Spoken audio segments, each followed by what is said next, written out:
बहुत सारे स्टूडेंट हैं वो आरपीएससी असिस्टेंट प्रोफेसर की तैयारी कर रहे हैं। जीके के पेपर को लेके बहुत सारे स्टूडेंट्स के सवाल आ रहे हैं और बहुत सारे सवालों को मैंने 4 कैटेगरी में डिवाइड किया है, यानी कि 4 प्रकार के बच्चों के सवाल आ रहे हैं।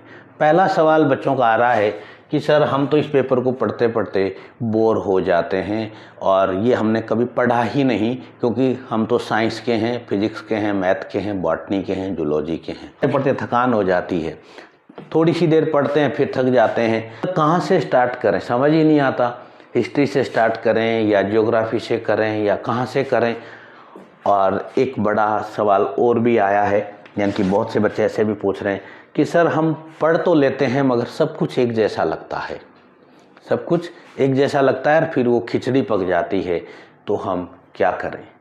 जी हाँ, नमस्कार, मैं doctor Praveen Mohil, NLP practitioner और स्टडी वेलनेस एक्सपर्ट और असिस्टेंट प्रोफेसर रूबरू हूँ आपसे एक छोटे से मेरे एक्सपीरियंस की वीडियो को लेके, और जिसमें हम बात करेंगे कि ये आपके जो सवाल हैं, अगर इसी कैटेगरी के सवाल हैं तो आपका वीडियो हेल्प करेगा। वीडियो को लाइक ज़रूर कीजिएगा और अंत तक ज़रूर देखिएगा। इम्पोर्टेंट बात यह है कि साइंस के स्टूडेंट हैं और जीके मतलब हिस्ट्री, आपका ज्योग्राफी, आपका जनरल साइंस और सब कुछ उसमें आ जाता है, जीके यानी कि सामान्य ज्ञान।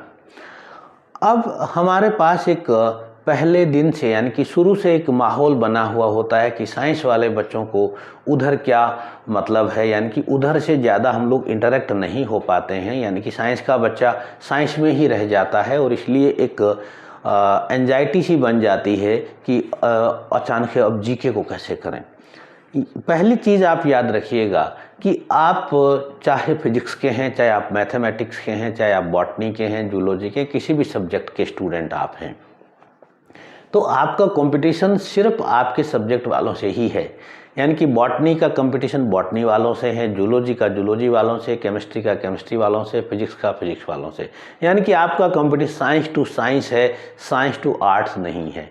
यानी कि हिस्ट्री वाला हिस्ट्री में एक्सपर्ट होगा ये हमें मालूम है, मगर साइंस के बच्चे हैं सब लोग, यानी कि आपका लेवल एक जैसा है, ये याद रखिएगा। यानी कि जो प्रॉब्लम आपके साथ आ रही है वो मेजॉरिटी में स्टूडेंट के साथ आ रही है। इस चीज़ को ध्यान रखिएगा, इस चीज़ को अच्छे से दिमाग में सेव कर लीजिएगा। यानी कि आप बॉटनी के, आप बॉटनी में एक्सपर्ट हैं, यानी कि आप अपने सब्जेक्ट में एक्सपर्ट हैं, दूसरे में एक्सपर्ट आप जैसे नहीं मानते अपने आप को, वैसे दूसरे भी नहीं हैं। यानी कि सारे बच्चों का इस पेपर में लेवल है कमोबेशी एक जैसा होता है। जैसे ही थोड़ी देर पढ़ते हैं, घंटे भर पढ़ा, 2 घंटे पढ़ा और हम बोर हो जाते हैं। इसका एक सॉल्यूशन है जिसको मैंने बहुत सारे स्टूडेंट पे आजमाया है और शुरुआत इसकी मैंने मुझसे की थी। एक टेक्निक है, रिवर्स मेथड बोलता हूँ जिसको मैं, बाय मॉडल क्वेश्चन पेपर। यानी कि आपको क्या करना है कि आप पढ़ते पढ़ते बहुत जल्दी बोर हो रहे हैं इसको, तो आपके पास मॉडल पेपर हैं, आप जिस किसी भी बुक से तैयारी आप कर रहे हैं, आपको क्या करना है कि एक आपने क्वेश्चन लिया और एक क्वेश्चन के 4 ऑप्शन वहाँ दिए हुए हैं। हम गलती ये करते हैं कि हम सीधा उस ऑप्शन के आंसर को देख लेते हैं और फिर हम आगे बढ़ जाते हैं, अगले क्वेश्चन में चले जाते हैं। या फिर हम ऐसा करते हैं कि पढ़ते जा रहे हैं लगातार और क्वेश्चंस की प्रैक्टिस नहीं करते, तब भी ये प्रॉब्लम आती है। तो अभी क्या करना है कि आपने क्वेश्चन पढ़ा, क्वेश्चन के 4 ऑप्शन दिए हुए हैं, 4 ऑप्शन को आपने पढ़ना है। आपको क्या करना है कि चारों ऑप्शन के बारे में पढ़ना है, चारों ऑप्शन के बारे में पढ़ना है। जैसे मान लीजिए कि किसी पंचवर्षीय योजना के ऊपर सवाल है और पंचवर्षीय योजना में ईयर लिखे हुए हैं, पहली योजना, दूसरी योजना, तीसरी योजना और चौथी योजना मान लो, और इनमें से एक सही होना है। तो आपको क्या करना है कि पहली योजना को पढ़ना है, फिर दूसरी को पढ़ना है, फिर तीसरी को पढ़ना है, फिर चौथी को पढ़ना है। जैसे आप चारों को पढ़ लेंगे आपको आंसर मिल जाएगा।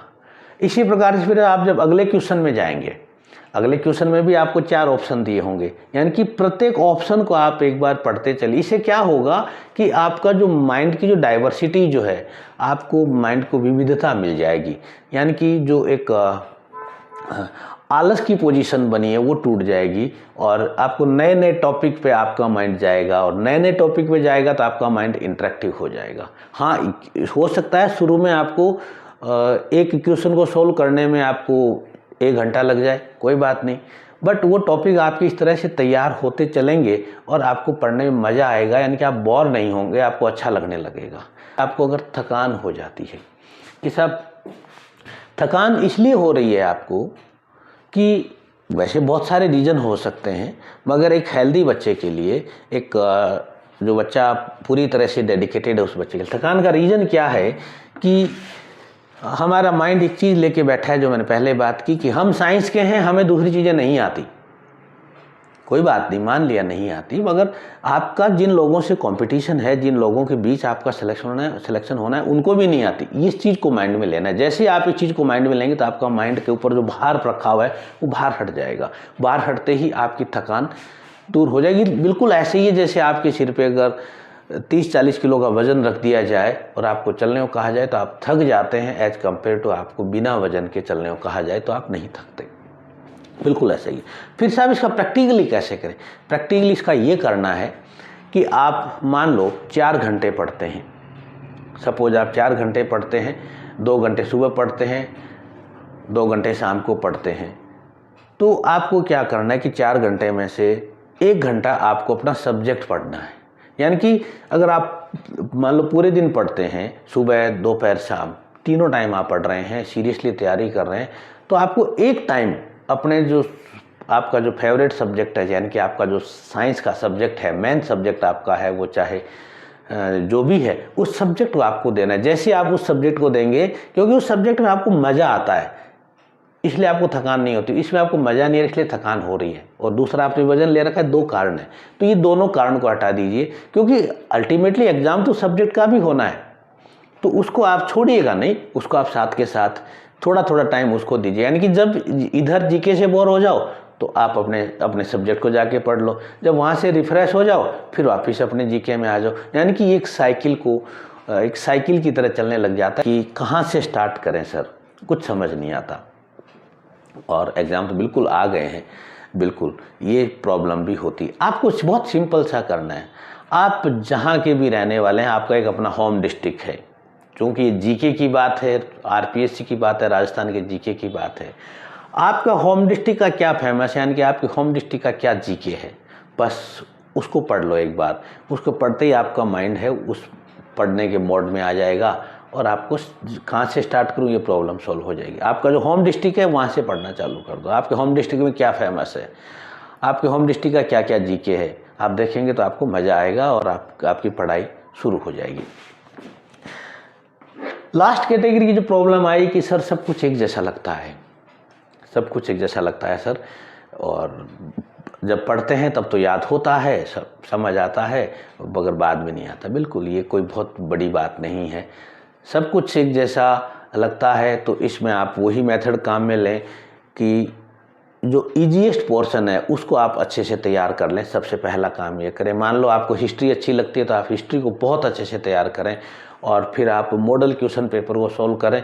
और मॉडल क्वेश्चन पेपर को इस तरह से सॉल्व करें कि जो चारों ऑप्शन है, जिनको पढ़ने लायक है उनको पढ़ें, जिनको नोट करने लायक है उनको नोट करें, और जो समझने लायक है उनको समझें, और चारों ऑप्शन को पढ़ें, फिर जाएं, और धीरे धीरे आपका एक टेम्पो बन जाएगा, आपकी एक स्पीड बन जाएगी। हाँ, इससे जुड़ा आपका कोई भी सवाल हो, कोई आपका सजेशन हो तो बताइएगा ज़रूर, मुझे अच्छा लगेगा।